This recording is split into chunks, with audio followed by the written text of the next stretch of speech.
இவாளோட பிரார்த்தனை எல்லாம் ஸ்டீவர்ட்சம் பேஸ்டுவான கௌஸ்துபம் retirement community நன்னா வரணும்ன்றதுதான். ஆரோக்கியமும் சந்தோஷமும் தான் பெரியவாளுக்கு முக்கியம். அத கௌஸ்துபம் ரிட்டையர்மெண்ட் கம்யூனிட்டில நிச்சயமா நீங்க உணரலாம். நாயன்மார்கள் 4வரால் பாடப்பட்ட ஸ்தலம் இது. பட்டினத்தார் வாழ்ந்த ஊர். இப்படி பல சிறப்பு அம்சங்களை கொண்டதுதான் நம்ம திருவிடைமருதூர் ஸ்ரீ மகாலிங்க சுவாமி திருக்கோவில். திருவாரூர் தேரழகு, திருவிடைமருதூர் திரு அழகுன்னு சொல்லுவா. அந்த திருவிடைமருதூர் ஸ்ரீ மகாலிங்க சுவாமி திருக்கோவில் பக்கத்துல 800 மீட்டர்ல அமைஞ்சதுதான் நம்ம கௌஸ்துபம் ரிட்டையர்மெண்ட் ட்ரெடிஷனல் கம்யூனிட்டி. அடியன் ஆக்சுவலா பேச முடியாத ஒரு மனநிலைக்கு ஆட்பட்டிருக்கிறேன் என்று கூறினால் அது சற்று மிகையாகாது. எண்ணிய முடிதல் வேண்டும், நல்லவே எண்ணல் வேண்டும், திண்ணிய நஞ்சம் வேண்டும், தெளிந்த நல் அறிவு வேண்டும் என்ற பாரதியின் வரிகளை தியானித்து ஒரு அற்புதமான ஒரு வைபவம் இங்கே நடைபெற்று கொண்டிருக்கிறது. ஸ்ரீவத்சத்தில் நித்திய கோலாகலமாக பக்திபூர்வமான நிகழ்ச்சிகள் ஏராளம் நடைபெற்று கொண்டிருக்கின்றன. நேற்றைய பொழுது கார்த்திகை சோமவாரத்தின் ஸ்பெஷலாக ஒரு திருச்சக்தி முற்றத்து அம்மையப்பரை நம் கொன்னே சிவாச்சாரியார் நிறுத்தினார் என்றால், இன்றைய பொழுதிலே 24 மணி நேரத்திற்குள்ளாகவே இது மாதிரியான ஒரு கலச ஸ்நபனம் அப்படிங்கிற ஒரு நிகழ்ச்சியை அவ்வளவு எளிமையாக பார்த்து உய்தல் இயலாத ஒரு காரியம். மிகவும் அரிதான நிகழ்வுகளில் ஒன்று. இவ்வளவு வைபவத்துடன் இந்த நிகழ்ச்சியை அடியன் கண்ணுற்றதில்லை. வைகுண்டத்திலே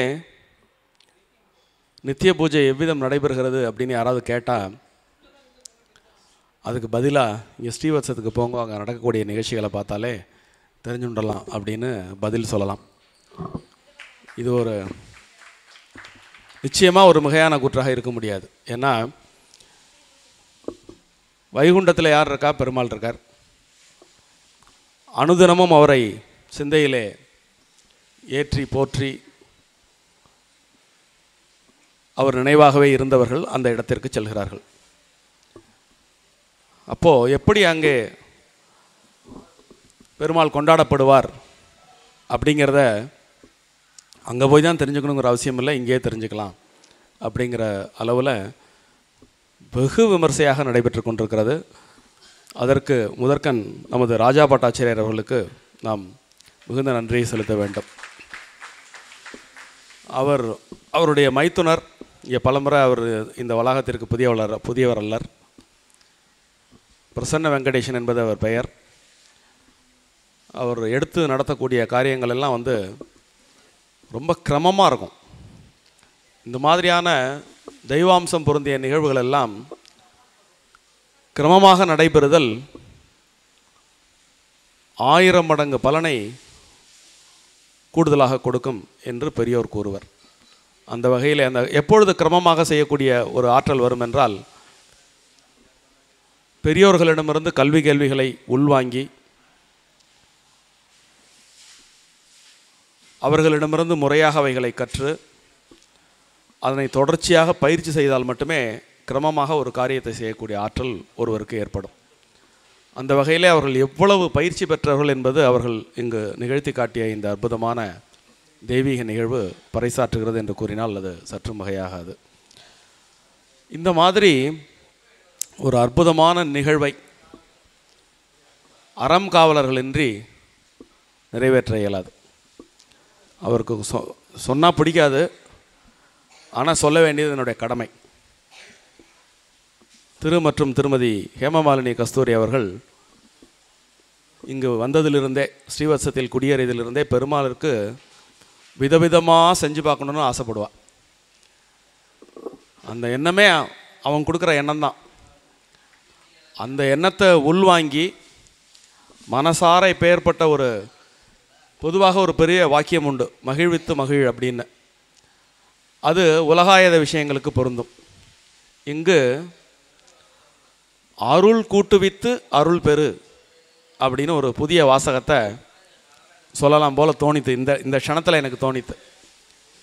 அருள் கூட்டுவித்து இருக்கக்கூடிய பக்த மகாஜனங்கள் எல்லாருக்கும் அருள் பெற ஏது செய்து அதன் மூலம் தான் அருளை அடைவது அப்படின்னு அதை நம்ம கொள்ளலாம். அந்த மாதிரி ஒரு 2 மாதத்துக்கு ஒரு தடவை, இன்னும் கூட ஃப்ரீக்குவென்சி அதிகம்னு நினைக்கிறேன், ஏதேனும் ஒரு நிகழ்ச்சியை பெருமாளை கும்பிட்றதுக்கு டெய்லி எல்லோரும் நம்ம பெருமாளை சேவிச்சுட்டு இருக்கோம். இருந்தாலும் இது மாதிரியான ஒரு விசேஷ காலங்களில் கிட்டத்தட்ட ஒரு 3 மணி நேரமாக எல்லோரும் இங்கே உட்காந்து பெருமாளை பார்த்துட்டு இருக்கேன். முழுக்க பெருமாள் சிந்தனையில் நிறைகிறார். இப்படி ஒரு நிகழ்ச்சிக்கு ஏற்பாடு செய்த மற்றும் திருமதி ஹேமமாலினி கஸ்தூரி அவர்களுக்கு நெஞ்சார்ந்த நன்றிகள். பெருமாள் அவங்களுக்கு எல்லா விதமான வளமும் நீண்ட ஆயுளையும் ஆரோக்கியத்தையும் கொடுத்து இதே மாதிரி ஒரு நிறைய நிகழ்ச்சிகளை பெருமாளுக்கு பண்ணி நம்ம இதெல்லாம் உட்காந்துப்படி ரசிக்கும்படியாக விண்ணப்பிச்சுக்கிறேன்.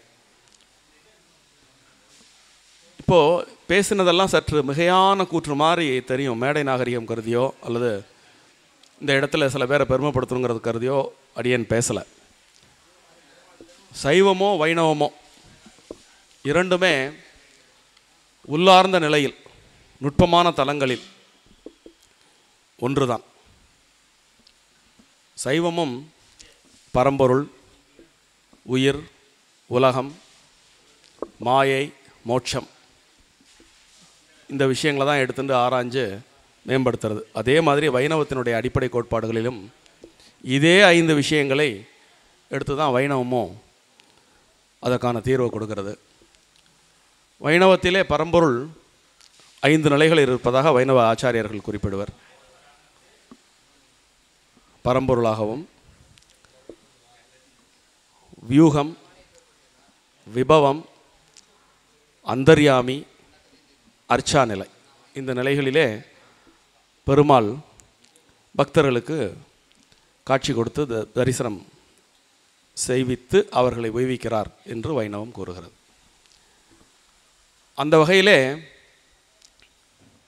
இந்த ஸ்ரீவட்ச க்ஷேத்திரத்திலே பூதேவி ஸ்ரீதேவி சமேத ஸ்ரீனிவாச பெருமாளாக அர்ச்சாவத மூர்த்தியாக பெருமாள் எழுந்தருளி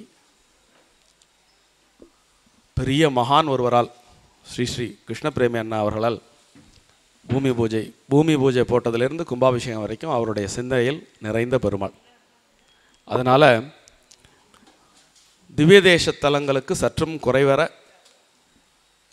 பெருமாளின் அருள் பெற்ற இடம் நமது ஸ்ரீனிவாச பெருமாள் ஆலயம் என்று கூறினால் அந்த கூற்றும் சற்றும் மிகையான கூற்றாக இருக்க முடியாது.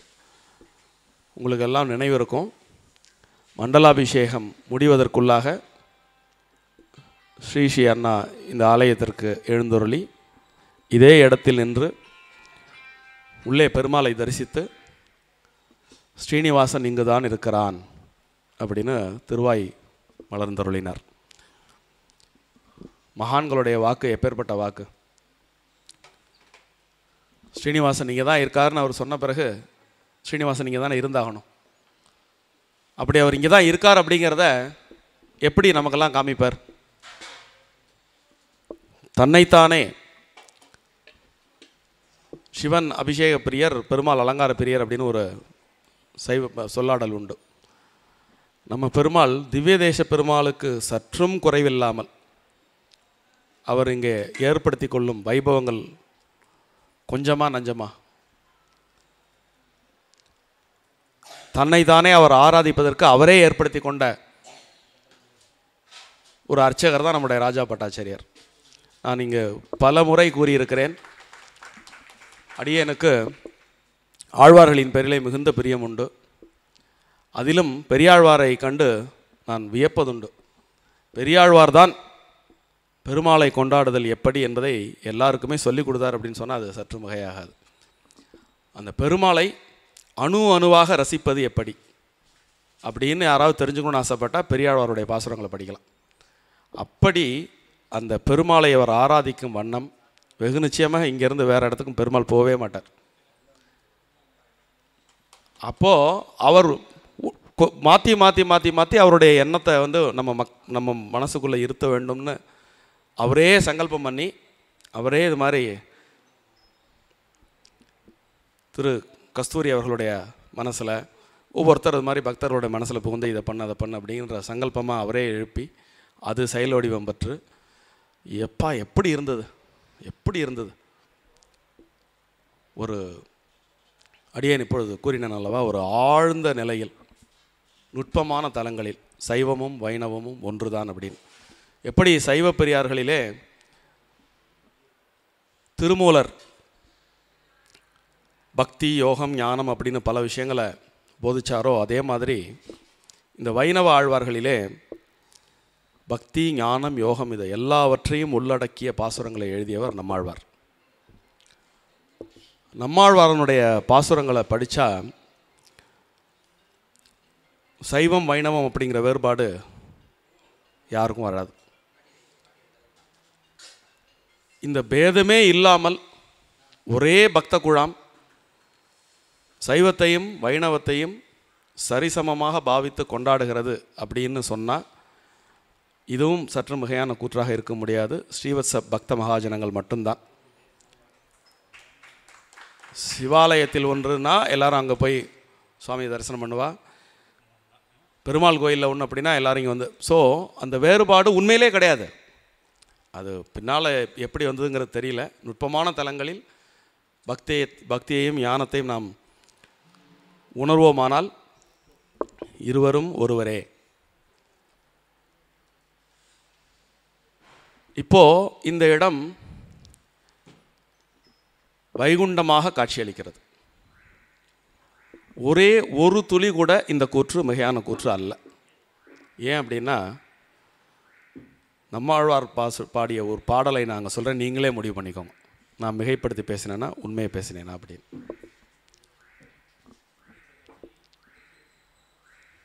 பெருமாள் கிட்ட அவர் பேசுகிறார். ஒன்றுண்டு செங்கன்மால் யான் உரைப்பது உன் அடியார் கென்று சொல்ல நீ இருத்தி நின் புகழில் வைகுந்தம் சிந்தையினுள் மற்றினிதோ நீ அவர்க்கு வைகுந்தம் என்று அருளும் வான் அப்படின்னு ஒரு 4 வரியில் இந்த 4 வரி போகிறோம். வைணவமும் அத்வைதைத்தான் பேசுகிறது அப்படின்னு. சத்தியம் இந்த 4 வரியை நல்லா நம்ம டீகோட் பண்ணி பார்த்தோம்னா அவர் என்ன சொல்கிறார்? ஒன்றுண்டு செங்கன்மால்னு அவர் திருமாலை விழிக்கிறார். நான் சொல்கிறதுக்கு ஒரு விஷயம் உண்டு. என்னால் உன்னோட பக்தர்களுக்கு என்ன செய்ய முடியுமோ தெரியாது. உன்னையே அவர்கள் சிந்தையில் இருத்தி உன் புகழை அவர்கள் மனதில் இருத்த. வைகுண்டம் வைகுண்டம்னு சொல்கிறியே, இந்த வைகுண்டம்னா என்ன? நீயே வைகுண்டம், நீ இருக்குமிடமே வைகுண்டம், நீ உன் பக்தர்களுக்கு அருளுமிடம் வைகுண்டம், இதுதானே அப்படின்னு அவரை பார்த்து கேட்குறார். அப்படின்னா உன்னுடைய குணங்களை உன்னுடைய புகழை அவர்கள் சிந்தையில் ஏந்தும் பொழுது அதுதானப்பா வைகுண்டம். நின் புகழில் வைகுந்தம் சிந்தையினில் மற்ற இனிதோ. உன்னுடைய எண்ணங்களை அவங்க சிந்தையில் தாங்கி உன்னை வழிபடும் பொழுது அதுதானே வைகுண்டம். அதை தாண்டி நீ அவருக்கு வைகுந்தம் என்று அளிக்கும் வான் உசந்ததோ அப்படின்னு கேட்குறார். வானத்தில் இனிமேல் எங்கேயோ இருக்கக்கூடிய வைகுந்தத்தை நீ கொண்டு போய் கொடுக்க போகிற அப்படின்னா, இந்த பூலோகத்தில் உன்னுடைய சிந்தைகளால் உன் புகழால் உன்னை நினைத்து கொண்டிருக்கக்கூடிய உன் அடியவர்கள் எப்பொழுது உன் புகழை நினைக்கிறார்களோ, எப்பொழுது உன்னை காண்கிறார்களோ, அதுதான் மிக உயர்ந்த வைகுண்டம் அப்படின்னு பெருமாள்கிட்டே நம்மாழ்வார் வந்து கேட்குறார். அந்த வகையில் பார்த்தா இந்த நமது ஸ்ரீவத்சவாசிகள் வந்து அனுதினமும் பெருமாளுடைய நினைவுகளிலேயே இங்கே வந்து பெருமாளை கும்பிட்றது, இந்த மாதிரி 3 மணி நேரம் ஒரு இடத்துல உட்காந்து ஆரம்பித்து நிகழ்ச்சி ஆரம்பித்ததுலேருந்து முடிகிற வரைக்கும் பெருமாளை பார்க்குறது, இந்த நினைவுகள் கண்டிப்பாக பெருமாளை நினச்சிட்டு தானே இருக்கோம். இப்போ நம்ம ஸ்ரீனிவாச பெருமாள் கண் வழியாக நுழைஞ்ச அர்ச்சாவதார மூர்த்தி. அதனால தான் வைணவத்தில் வந்து இந்த அர்ச்சாவதாரத்துக்கு ஒரு பெரிய ஏற்றம். பெருமாள் இறங்கி வந்து நம்ம இருக்கிற இடத்துக்கு வந்து நமக்கு ஒரு தரிசனம் கொடுக்குறார். அந்த தரிசனத்தை நாம் உள்வாங்கும் பொழுது சிந்தையினிலே அவரை நாம் நிறைக்கிறோம். எப்பொழுது நாம் சிந்தையிலே அவரை நிறைத்து கொண்டு விட்டோமோ அப்பொழுது அந்த இடம் வைகுண்டமாக மாறிவிடுகிறது என்று நம்மாழ்வார் கூறுகிறார். நம்மாழ்வாரின் கூற்றுப்படி நாம் உருவாக்கிய இந்த பூலோக வைகுண்டத்தில் அனுதினமும் வைகுந்தத்தில் பெருமாளை தரிசித்த புண்ணியத்துடன் அந்த நினைவுடன் பெருமாளை நாம் தரிசித்து வணங்கி உயிர் பெற்று கொண்டிருக்கிறோம் என்று கூறினால் சற்றும் மிகையான கூற்றாக இருக்க முடியாது. அந்த வகையிலே இந்த மாதிரியான ஒரு தெய்வீக சூழலை அனுதினமும் உறுதி செய்வதில் பெரும்பங்கு பக்த மகாஜனங்களாகிய உங்களுக்கு உண்டு. நீங்கள் அனைவரும் பக்தியுடன் எல்லா தெய்வீக நிகழ்வுகளிலும் பங்கு கொள்வதனால் மட்டுமே தெய்வங்களும் மனமும் வந்து இங்கே குடிகொண்டு நம்மை அருள்பாலிக்கின்றன. இது மாதிரி நிறைய திரு மற்றும் திருமதி கஸ்தூரி தம்பதியர் இந்த மாதிரி ஒரு வாய்ப்பு தானே. எவ்வளோ நேரம் நம்ம சுவாமியை பற்றி நினைக்கிறோமோ, என்னென்ன காரணங்களை கொண்டு சுவாமியை பற்றி நினைக்கிறோமோ அந்தந்த வகையில் நம்முடைய வாழ்வு, இந்த க்ஷணம் நம் மனதில் எது குடிகொண்டிருக்கிறதோ அதுவே நம் வாழ்வு. அப்போது அது மாதிரியான தெய்வீகமான தருணங்களை நாமளாக ஏற்படுத்தி, காரணம் ஒரு பிறந்த நாளா, ஒரு திருமண நாளா, சுவாமிக்கு ஒரு அபிஷேகம், இப்படின்னு என்னென்ன காரணங்களை கொண்டு வாழ்வை நாம் கொண்டாட வேண்டுமோ அந்த கொண்டாட்டங்கள் எல்லாத்தையும் இறைவனுடன் பொருத்தி மகிழும் ஒரு அற்புதமான ஒரு உத்தி ஸ்ரீவத்சவாசிகளால் கையாளப்படுகிறது. இது உலகமே காப்பி அடிக்கும்னு நினைக்கிறேன் போக போக. இந்த உற்சாகம், பக்தி, இதுவும் ஒரு ஆரோக்கியமான தொற்று. அந்த வகையிலே ஒரு தெய்வீகமான ஒரு அதிர்வு இந்த இடத்திலே உங்கள் பக்தியினால் தொடர்ந்து சூழ்ந்து கொண்டிருக்கிறது என்று கூறினால் அதுவும் ஒரு மிகையான கூற்றாக இருக்க முடியாது. ரொம்ப ஒரு ஆனந்தமான இந்த வைபவத்திலே உங்களுடன் கலந்து கொண்டு வைகுந்தவாசியாக பெருமாளை தரிசித்து ஆனந்தம் பெற்று ஒரு சில வார்த்தைகள் பகிர கிடைத்த சந்தர்ப்பத்திற்கு நன்றி கூறி அமைகிறேன். நன்றி, வணக்கம்.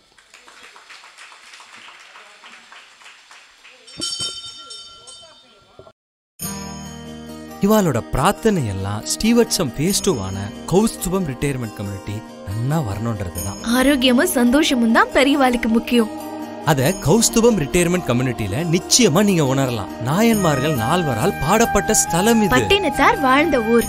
இப்படி பல சிறப்பு அம்சங்களை கொண்டதுதான் நம்ம திருவிடைமருதூர் ஸ்ரீ மகாலிங்க சுவாமி திருக்கோவில். திருவாரூர் தேரழகு திருவிடைமருதூர் திரு அழகுன்னு சொல்லுவா. அந்த திருவிடைமருதூர் ஸ்ரீ மகாலிங்க சுவாமி திருக்கோவில் பக்கத்துல 800 மீட்டர்ல அமைஞ்சதுதான் நம்ம கௌஸ்துபம் ரிட்டையர்மெண்ட் ட்ரெடிஷனல் கம்யூனிட்டி.